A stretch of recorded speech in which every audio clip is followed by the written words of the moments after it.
Jen, how's it going? Hi, I'm doing well. How are you? I'm good. You hear me okay?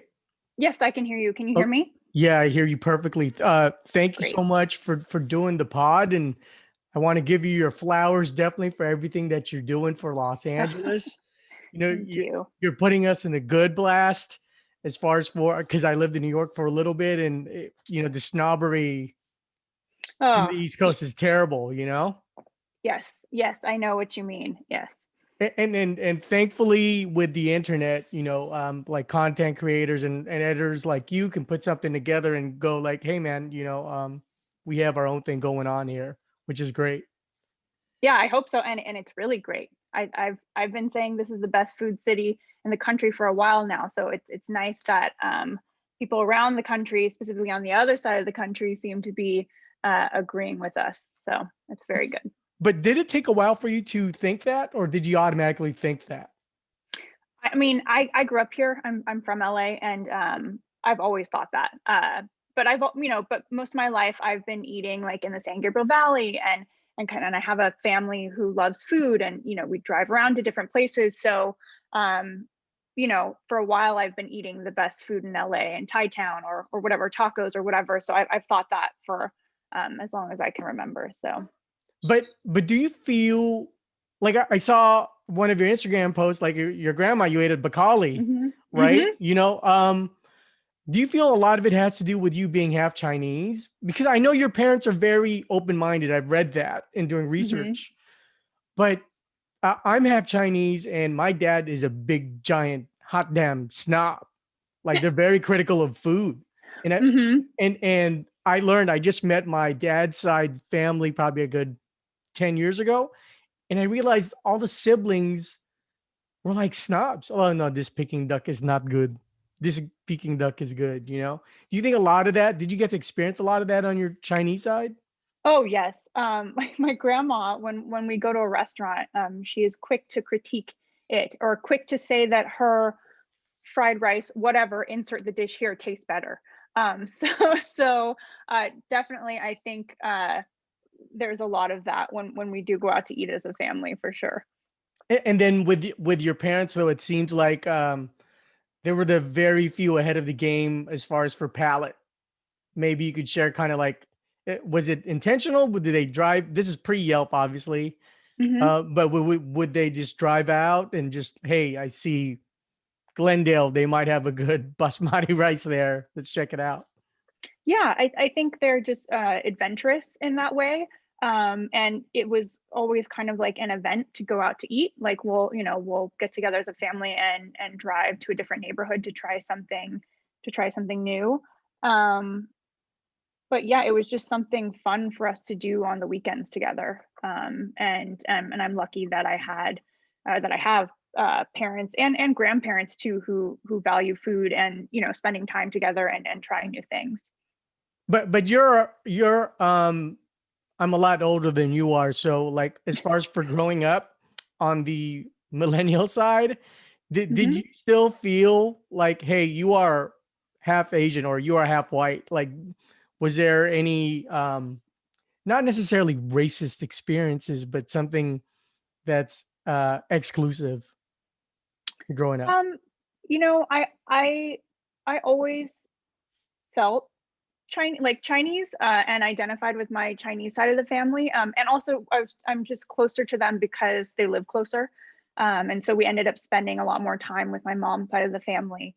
But I feel like if I experienced anything, it was people just saying like, oh, you don't look Asian, or you don't really look Asian, or your eyes are too big so you can't be Asian. So Right. it was more people kind of accusing me of not being Asian enough. Or I've had colleagues who would argue with me about, I was working on a Chinese New Year story a while ago, and another Chinese American writer was working on the project, and I had him kind of make some comments to me, uh, insinuating that I was not traditional Chinese or I was not Chinese enough. So I feel like I've experienced some, I don't know if you want to call it discrimination or experiences like that, but it's mostly on that side of things. But growing up, would you ever just go, you know what, I'm just Jen Harris, man. You don't have to put me to box A or box B. I mean, sometimes, I mean, because that's the thing, when usually when people meet me, they do ask like, what are you?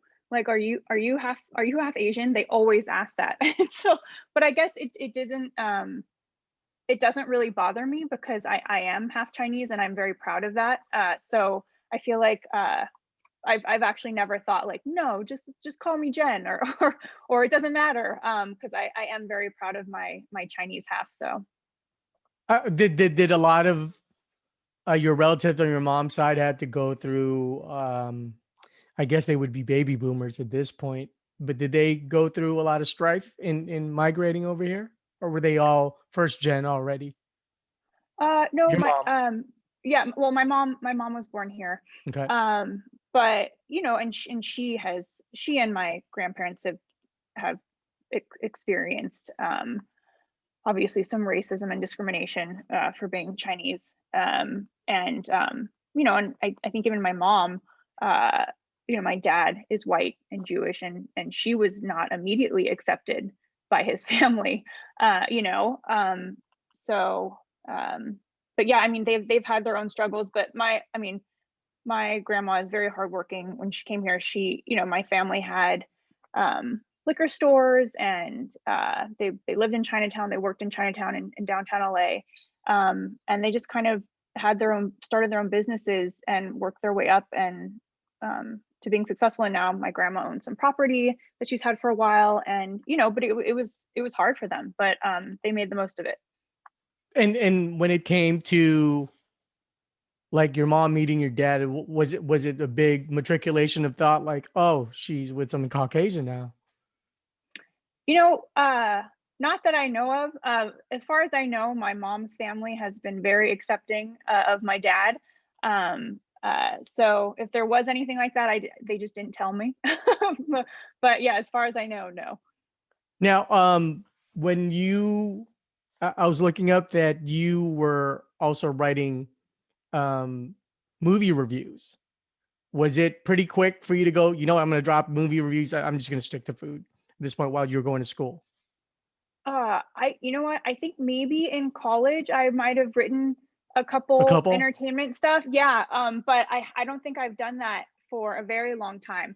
And I think that was more of just I was assigned. That was an Oh, assignment okay. for me. Yeah, but for me, I've always wanted to focus on food and restaurants and chefs and just the restaurant industry in general. Do writers have like a particular influence? Like, you know, with rappers, like, oh, dude, I rhyme like Jay-Z. I'm like a Biggie guy. But is there a certain writing style that you had to that you kind of copied, not or mirrored or inspired by? Then you had to move away and develop your own style. I wouldn't say copied, because I think it's impossible to copy these people who I grew up reading and just loving and admiring. Jonathan Gold was obviously Mm. uh, someone who I looked up to, and I was lucky enough to work with for a time. And I read him in LA Weekly and Gourmet and the LA Times, and just thought that he was fantastic. And MFK Fisher, who was a fantastic food writer. I actually have one of her books on my desk right now. But yeah, just writing about the experience of food, or food as an experience. I think both she and Jonathan did that so well, and that's something that I continually try to emulate with my own writing. How was your friendship like with Jonathan Gold, the late great Jonathan Gold? Um, he was just a really smart, generous person. He was the restaurant critic uh, when I was the deputy food editor, and we worked together for some years. And he was just incredibly kind and so smart.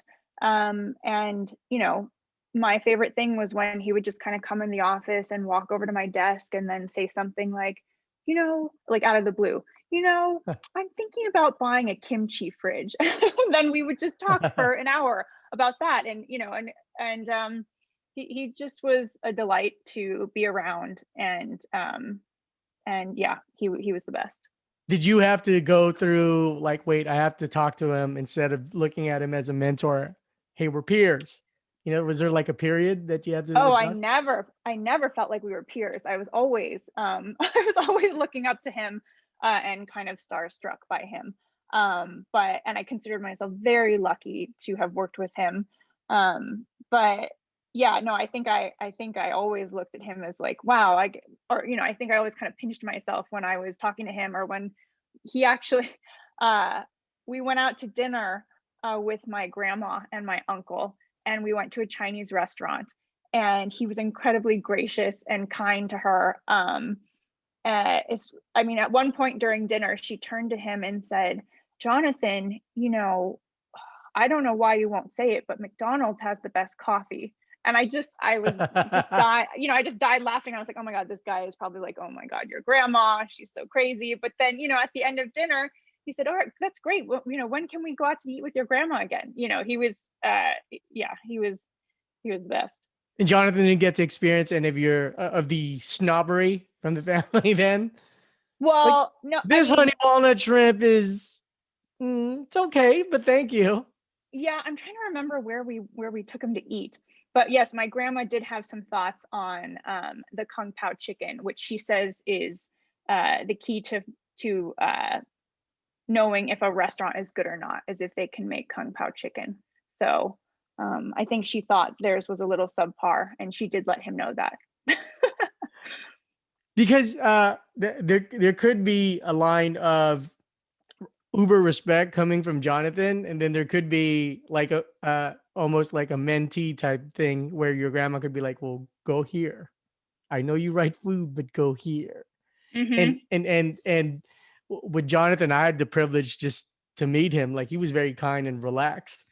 But the last thing I wanted to do was talk about him with food. But sometimes if you're a rabid consumer like yourself, you just can't help but you know pick his brain or suggest and over Oh, suggest.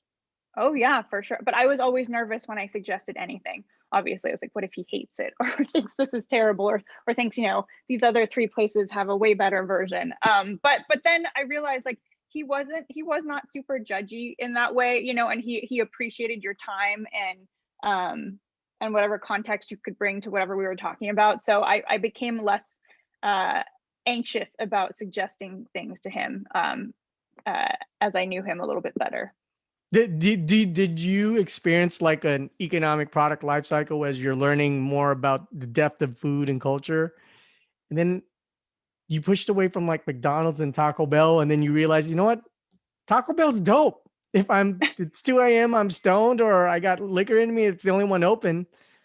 I'm gonna get Taco Bell. Yeah, I honestly I never knock something because it's fast food, or because it's a certain price range, or because it's mainstream. If something is good, it's good. So if we're talking about like the Crunchwrap Supreme at Taco Bell, that thing is good regardless of who you are or where it comes from or how much it costs. So I'm not one to say, oh no, I'm never gonna talk about fast food, or I'm gonna say it's bad just because it's fast food, or because I've eaten at Vespertine, now all of a sudden I can't appreciate anything else. So yeah. Yeah, because for me as a neophyte to the food scene, I think in part, well, my biggest fault is I go, oh my God, what? Why did I eat that? But then you realize, you know what? This is just good. It's just good. Yeah. Yeah, it's like, did you enjoy it? Yeah, absolutely, right? Then then that's reason enough to eat it. That's great. Well, I feel like with Anthony Bourdain, you almost, yeah, as a fan, you feel pressure to like, oh, I got to be like this guy, and I got to eat something exotic like this guy, or even someone like Andrew Zimmern light type food. And I went through this whole process of just denying the commercial stuff. But do you see that with your fellow food writers, where you see a change in them and they go, oh, I think they understand the art now, so they can just enjoy anything. I hope so. But I do think there's some kind of like judginess when it comes to like food and what someone deems worthy. Um and worthy of your time, worthy of writing, worthy of being a subject matter to write about. But yeah, but I hope that fellow food writers and colleagues get to a point where they're like, okay, I can appreciate all these things equally, and that's okay. Does your brain change like with musicians? When I play the guitar and then when I go to Mhm. keys, my polyrhythmic patterns are completely different. But for you, does it change to go from writing to on-air talent? I guess yes. I think it's just maybe just using different skill sets, but I think both are kind of rooted in uh, trying to be comfortable with yourself and having some sort, or finding a way to be confident in what you're doing, whether it's writing or talking to someone on air or hosting something. I think they're different, but also kind of the same. Did you find it that you were a little bit more loquacious when you got behind the mic versus with writing, you almost have to be more precise? Or was it, or Yeah, I mean, yeah, I think so. But I also think, some of the video stuff we're doing at the Times is just kind of more laid back and more fun. I mean, they let me host a show all about fried chicken, which, which, but in terms of like the research that goes into it, and how seriously we took it, I mean, I would say it's just as much as when I'm writing an article about something. We wanted to make sure that we were featuring something and someone and a dish that would be interesting to people, that we were doing it in a way that was respectful, that we got our information correct. Yeah. but when it comes to researching you, you can put in Jen Harris chicken. It's a lot easier to get a hold of information because I don't know if you're aware, there's a singer named Jen Harris, and then there's an No. actress named Jen Harris, exact same spelling too. Oh, I know about the actress, she is why I have 2 underscores in my social media handles, because she already took Jen Harris. So I definitely know about her. Right. So it for the listening audience and people are going to see this, it's a lot easier to do research on your projects if you put Jen Harris chicken, then it'll lead you to all the rest of the other food products. Did you ever reach out to her and go like, "Hey, I'm the other Jen Harris. No, Can but I I cop actually that, think that please?" would be funny. Yeah, no, you know what? I never did that, but I actually think that'd be really funny. I should be like, hey, if you're ever in LA, I'll take you out for some fried chicken and see what happens. Right. And then she'll be like, "Well, you can go like, well, when's the last time you put out an album?" Okay, so therefore, Exactly. I think it owned this at Yeah. this point. Mhm. Um, I'm probably going to brutalize the name of the restaurant, but you had this sandwich episode. Is it Gambage? Gamboge, yeah. Gamboge, right? Like Uh-huh. in Lincoln Heights. Are they still Yes. open and operating? Yes, yes, last time I checked, they were still open and operating. And doing a lot more than sandwiches too. So yeah, I highly recommend them for sure.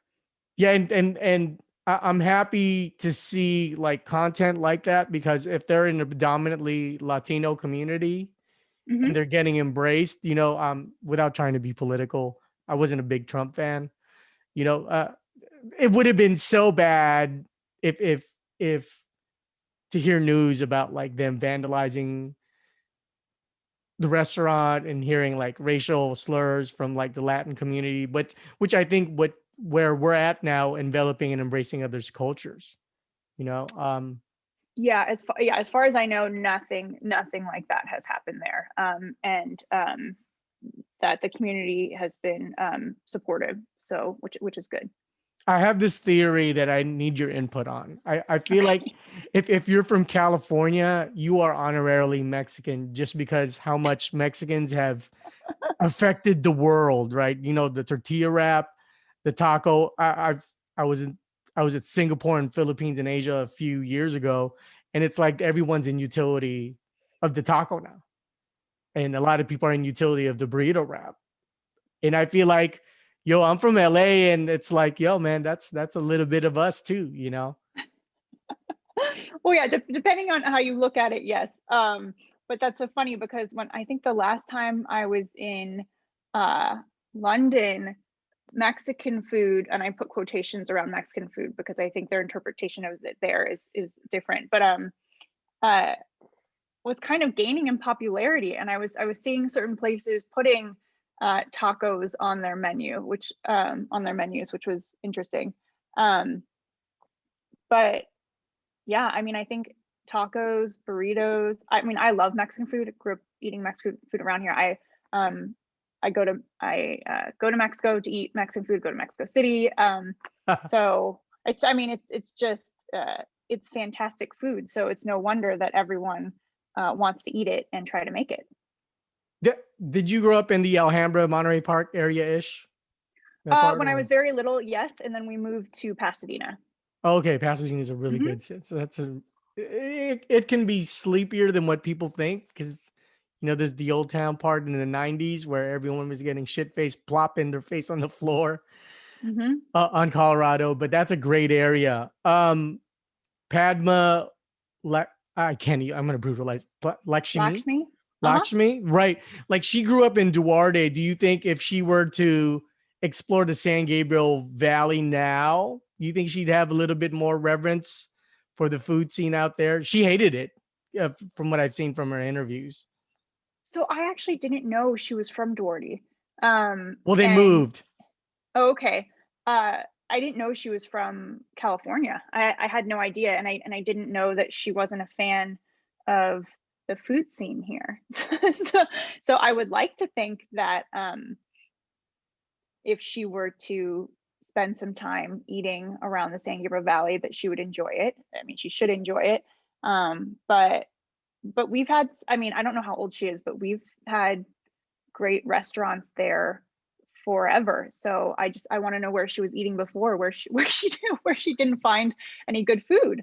Right. Well, I guess her family moved to New York first, then to Duarte. Mom still Okay. lives in Duarte, and then she moved back to New York because I understand. I lived in New York for a little bit too. I love that, you know, um, busy lifestyle. But I just feel like, someone like that should really experience the true 66 because she's missing out, especially living there, growing up with Filipinos and Latinos throughout high school, you know? Yeah. And again, I don't know. I've never heard her saying, I don't know her personally at all. And I didn't know where she was from. And I've never heard her talk about food here in any way. But yeah, I'd like to think that she should be able to find some good stuff here. Did you grow up in a fairly integrated lifestyle in high school? Well, I went to an all girls Catholic school in Pasadena called Mm, Mayfield Senior mm. School, which was not uh, super diverse, but it was. And Yeah, I mean, I had friends with families from all over. So, but my best friend Laura was actually from Indonesia, Chinese from Jakarta.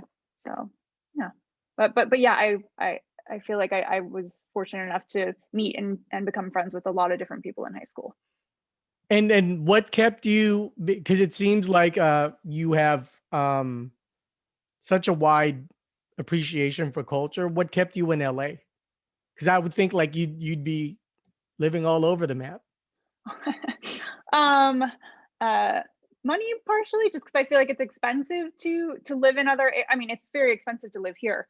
But and also my family is here, and I love that I get to see them. But I also just love Los Angeles. I love living here. I love growing up here. I love all the different ways to experience the city, especially through food. But yeah, because I was at UC Irvine and then I went to USC for grad school, and partially, maybe if I would have went to college or grad school in another state or city, but that was, it was very expensive to do that. So I decided to stay closer to home, just because it was more economical for us. Um, but yeah, but I do love Los Angeles though, and now if given the chance, I don't know. I mean, it would have to be some crazy job opportunity or something for me to move. So we'll see. What's your relationship like with your sister? And is she still here in Los Angeles also? Yeah, my sister lives Hmm. here. She lives in LA. Great. I see her every week.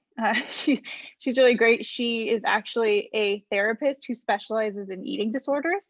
So yeah, so we both kind sort of work with food. Obviously very different ends of the spectrum.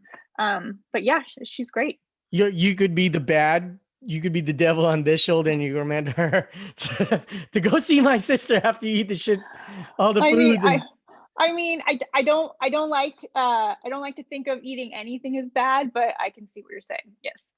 how is that like her, the way she sponged up your upbringing, and that's where the food really pointed her towards? It was that, or I don't think that's what it was at all. I don't want to speak for her, but I sure. think she just really liked psychology and wanted to be a therapist and help people. And she ended up, I think, getting a kind of like internship that was at a place that had to deal with eating disorders. And in her career, it's also good to have kind of like this niche that you're in and have a specialty. So I think that's what kind of brought her to that.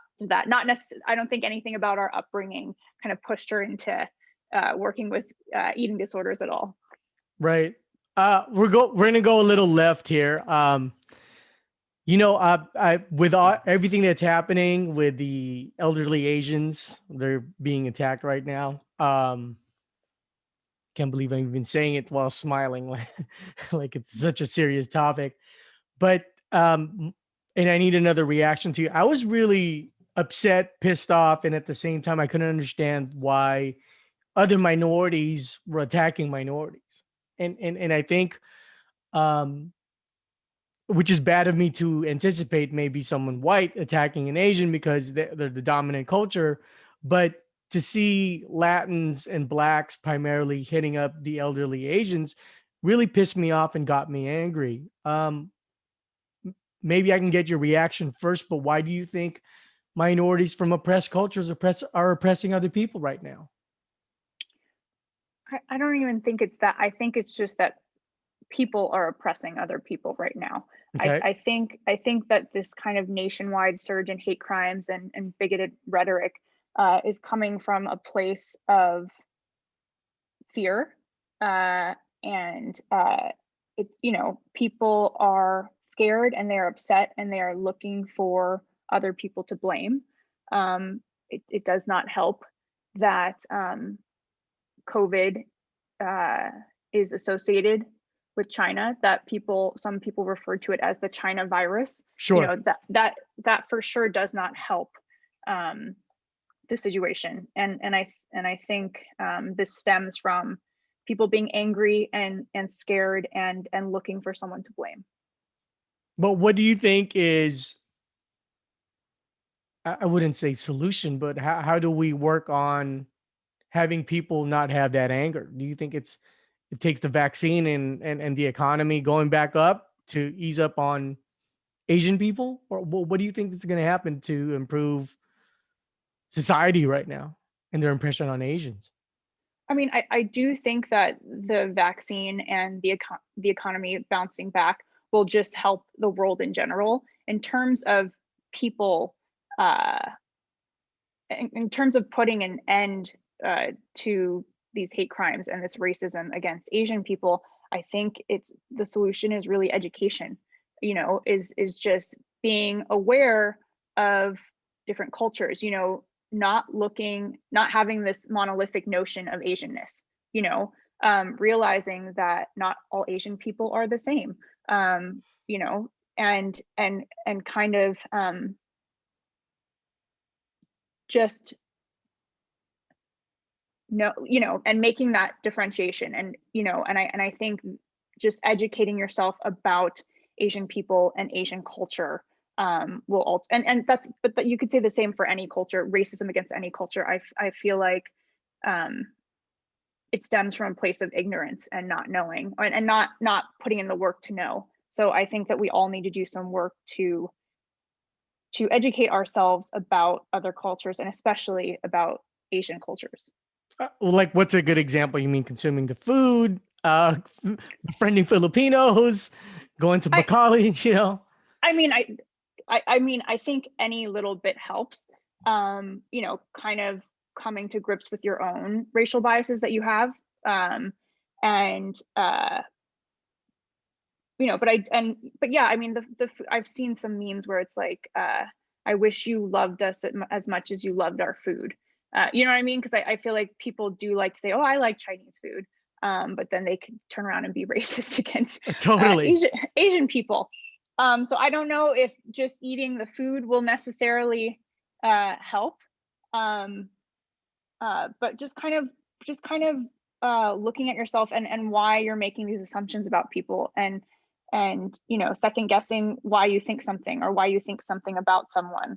um, and just understanding that you never know what's happening in someone else's head. You're never going to be able to experience something from someone else's shoes. And just kind of being more self-aware, I think, can help. Were you guys a little bit more guarded about your grandparents and your mom when these mediated attacks were starting to come out? You know, I was definitely afraid. But my grandma has been staying home. Like that really was like her first time out of the house. Um, like that last week. She's been home for like over a year, just, you know, because of the virus, and she has health conditions. And so I knew she was at home and safe, which was nice. But you know, I have friends. I have a friend of mine, a Japanese American friend of mine, who was assaulted at the grocery store, was Mm. pushed at the grocery store. And someone made a someone called, anyway, it was bad. But and this is just recently in Studio City. So you know, I definitely worry about my uh Asian friends and family. It's just hard to believe that that's happening right now. Like you see the video of that woman that who was assaulted in Manhattan, while the security guard literally just shut the door on her. Right. Like that to me, I just can't get it. That's not it's just crazy to me that that's happening. It's honestly crazy and very scary. How old is your friend in Studio She City? is 50. She's Oh, in her mid 50s. she's still young. Okay. Yes, she's still very young. Yeah, And she's not ethnically mixed? she is. She's half Japanese. Oh, okay. So she Mhm. may not even look fully Asian, but she still got attacked. Yes. Wow. Well, I'm hoping that it's people like you and I, even though I'm in a smaller network, that we have to, just speak about it, and people like you at your strata in the media. I really appreciate you being on Spectrum. You were a guest, I think, a couple of weeks ago, and you spoke about, like, AAPI and the movement, and I think that's a good thing, that we need to keep speaking and then acting on it. But back to the more positive stuff. So thank you. How do you, like, maintain your health, since you try so many different foods? Like, do you literally, like, if there's 10 wings, do you only take one bite, give the assessment, boom, you're done? But I That's see. criminal. That's criminal with wings. What are you talking about? Right. Yeah, yeah. I saw that episode with Valerie and Joe, and you guys were getting down. So, like, what do you do? Do you like pop in, like, an amlodipine right before you do something, or you do a catapress, and then, okay, here we go, 10 wings, let's get down? uh, it depends on what I'm eating. Uh, you know, but it's also like balance. So I'm like, okay, if I'm not working, if I don't have to eat these 10 things for work today, maybe I can eat a salad for lunch. You know what I mean? Or I try and make sure I'm eating like fresh vegetables. I try and eat as many vegetables as I can, all the time. But yeah, sometimes when I'm working all day, it's pizza and fried chicken and burritos and all these amazing things that I'm so fortunate to get to eat, and I'm in no way complaining. But then the next day I say, okay, today you're going to eat a salad for lunch and maybe some roasted broccoli, and you're going to be happy with that. So I think, yeah, Oh, just everything in moderation, and I try and balance it out with some veggies. well, was there like a playbook that a producer taught you, of like, hey man, I've experienced working with, like, food hosts, and this is what you need to do? Or is that something you just had to do on your own? I think that's just something I don't know of anyone who has any sort of like secret or playbook to help with that. But because like the truth is, like, if I'm shooting something where I'm eating a whole lot of deep fried food that day, which I eat all the time. But if it's like in excess, like I'm gonna have a stomach ache. I'm gonna feel sick later, and there's kind of just no way around that. Maybe I'll drink some hot water or something, or lay down. But sometimes you do feel very ill at the end of the day, and that's just kind of the way it is. Is there a dominant food group that you primarily eat? I know you mentioned chicken, pizza, and burritos, but is there like a dominant one that you primarily ate when you guys were younger growing up? Oh, Chinese food. Oh yeah. Okay. Yeah, all just Makes all sense. kinds of Chinese food and dumplings, and scallion pancakes. Um, but yeah, probably Chinese food. Yeah. But how is their palate now? You're meaning your parents, have they, I mean, they're fairly open-minded. So, but has that changed or is it still Chinese food at this point? Oh, I mean, they eat everything, but I also I don't like to waste anything. So if I do go to a restaurant and have to order many things, I'll bring it home for them to try. So they've actually tried. I think they pretty much try everything I've tried, because I bring leftovers home. So I mean, they love everything, but I feel like in the last 5 years maybe they've kind of veered towards Middle Eastern food, like Lebanese food, Israeli. Um, yeah, my dad is a big fan of kebabs and hummus. So and Iranian food like tadig and all the stews that they have. So Yeah, I live in Glendale, so we have oh, quite a bit of nice. that. Yeah, totally. Like I'm totally snobby when I was in the Philippines and people were trying to take me to like this Persian restaurant, and I'm like, dude, I hope you know who you taking. I've lived in Yeah. Glendale for like 15 years already at this point, so you're not Yeah. gonna impress me. So, well, I think that that's amazing that that you do share. But does crew go sometimes like, Jen, why didn't you fucking share that chicken wing with us? Like, does your camera off? Oh, I feed. Oh, you should talk to them. So Cody and Yadi are my videographers and producers and editors, and I feed them very well. Even if I have a photographer come on a shoot with us or something, I always make sure everyone is fed. We take a break so the crew can eat. I don't order for them. I ask what they would like. I mean, I do order things that are like, you really should try this, but I'm like, what else would you like? So no, I definitely feed everyone well whenever we're on any sort of shoot. And what do you feel about like you? I mean, Phil Rosenthal is like the new god, right? But how do you feel about him like giving like his crew? Well, I think two His out of the brother. his brother, right? Two out of His the three brother are like Richard. Yeah. siblings. How do you feel Mhm. about that? Because I love that organic moment where it's like, dude, you got to have this.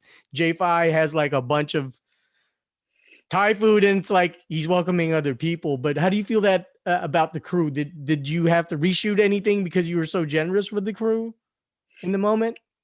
No, I mean, first of all, I love Phil Rosenthal. I think Sure. he's amazing. I think his show, Somebody Feed Phil, is fantastic and everyone should watch it. It makes me want to travel and eat things. But I also like that he is so overwhelmed by how fantastic something is that he cannot help himself. He has to shove it in your mouth immediately. And I feel like I do feel like that sometimes. But I don't think I feel like we either edit that out, but also just because most of the filming we've been doing has been during COVID, so I haven't been like sticking my fingers in other people's mouths. Um, uh, but once everyone's vaccinated, maybe I should. No, I'm just kidding. But no, I do feel like I get very excited like that. And sometimes they leave it in, sometimes we edit it out. But it's I get the urge though. It's hard not to be like, oh my God, this is the best thing ever. Like you and then want literally everyone on the planet to try it and to agree with you.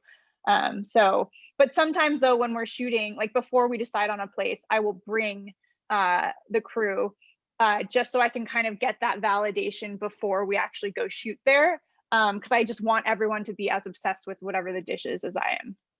And you're not worried about them getting the itis where they're just like, all right, Jen, we'll shoot the shot, though I'm a little full right now and we need to get some coffee somewhere.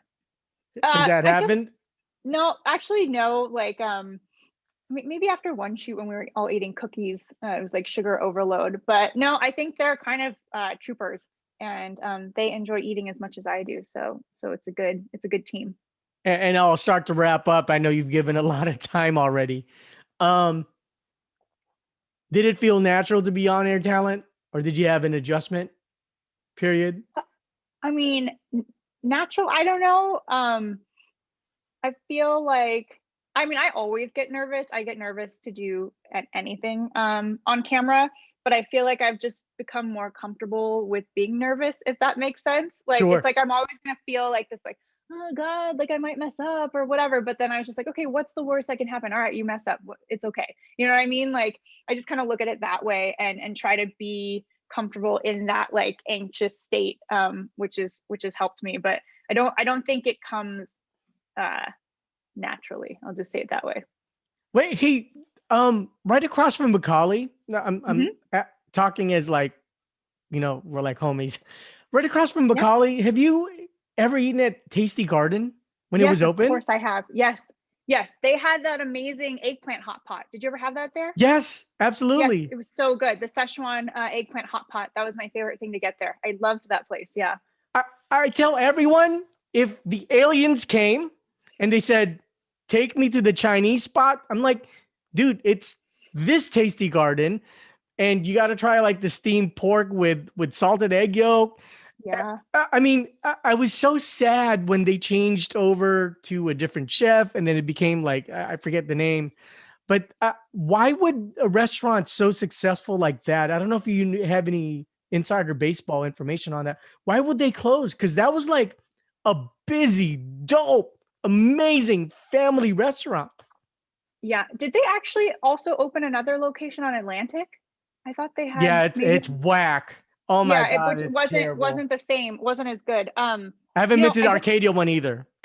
Okay, I have not either. But I actually don't know. I mean, there's so many different circumstances that could prompt someone to have to close or change chefs or owners. Maybe something happened with the family. Again, I don't know. Oh, But okay. there are so many reasons behind why someone might do that. So I don't want to speculate, but I was incredibly sad when that happened. And I do miss that food. Yeah, it was one of the most amazing. I mean, there's one point where my dad, Chinese snob, you know, he had built a relationship because he was so fond of the chefs. Like they cooked like the pig knuckle for Hmm. him, and I was just like, oh my god, my snobby dad just became a humble, subservient fan of the restaurant. And Chinese people love money, so I don't get why Tasty Garden would have shut. And there were a lot of people don't know this. If you go to like Bacali or Tasty Garden, if you drive all the way to the 66, if you get milk tea or honey lemon tea, iced lemon tea, it's unlimited. Yeah. So you pay for that $5. You know, Yes. Yes, which you do. which for us who are accustomed to Asian food, like $5 for a drink, where you at? But it's unlimited. You know, Yeah. um, whatever happened to forking amazing? Oh, that was did you mean the podcast or the pop-up dinner series? The podcast. Sorry, like one of the No, no, that's episodes. okay. They were called the same thing. Oh, So, okay.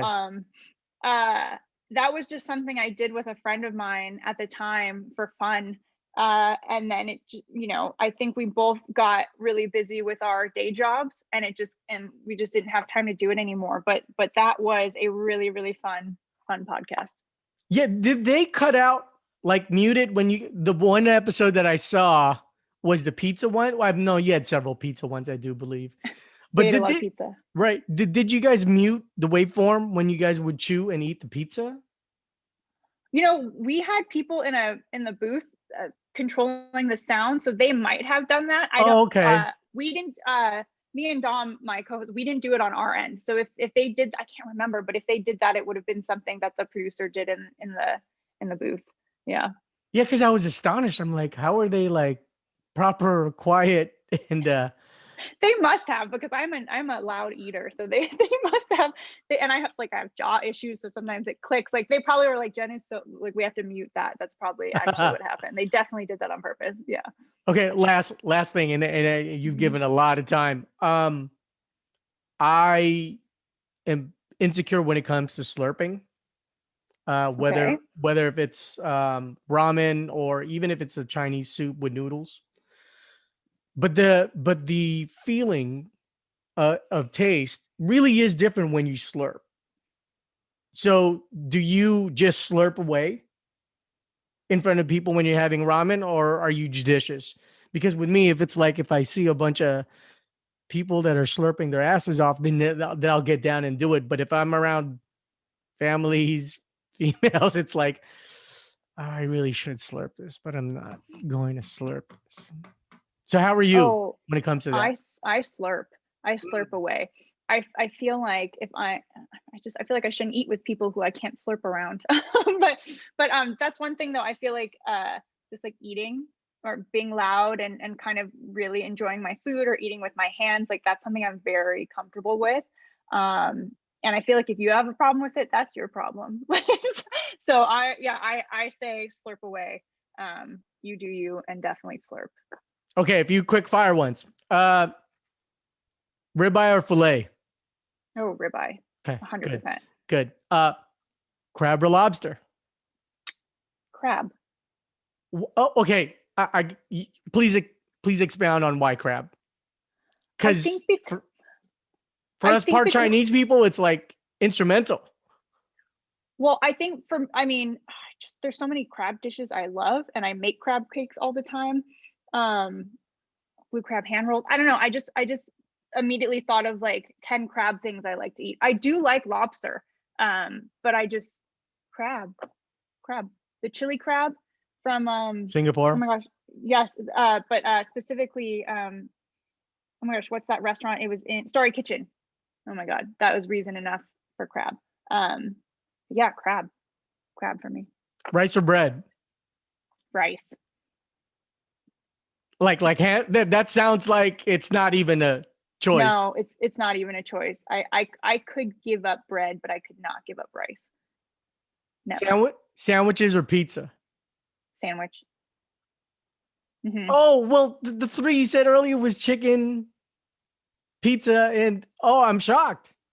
Yeah, but I love Italian sub sandwiches. Like, love them. Like, one of my favorite stories I've ever done or list was an Italian sub list that came out like a year ago for the Times, and that was like such a joy to research, just driving around eating Italian sub sandwiches. I just love them. So yeah, sandwiches. Mixed drink or boba? Meaning Drink. like alcohol. Yeah, mixed drink. That's not fair though. Is that like asking someone okay, or go for it. I would say both, because there's a place called EP&LP in West Hollywood that does a cocktail with boba. And so I would say both. Oh, okay. Mm-hmm. It's actually it's in the bucket list episode, the wing episode. That's the drink we're drinking when we have wings at EP&LP. That boozy boba drink. Where you guys were outdoor? Yes. Yeah. Oh, okay. I got to get there. What are they still in business or holding fort? I think they're still in business. You know, they changed the menu and the concept a little bit. I don't know if it's still Southeast Asian food. And I use that term broadly, but I think at some point they're going to go back to their original menu, but I do think they're still doing the cocktails though. Now, do you offer like consultations or writing gigs for other people before you pass out like your Instagrams or YouTube channels? Do you do any type of consultations for people? Like, do you teach writing on the side? Oh, no, I don't. I don't. But I did recently volunteer to be a mentor for some women who were just kind of trying to get back into the workforce, just because they were recently unemployed due to the pandemic. But I think that was like journalism and like overall career advice. But no, I do not consult or teach a writing class. Oh, okay, cool. Well, what are your social handles so people can get a hold of you in case they want to pick your brain about recommendations or anything else? So yes, because of that actress named Jenn Harris, my my Instagram and Twitter, not on Twitter a lot, but Instagram handle is JENN_Harris, which is HARRIS_.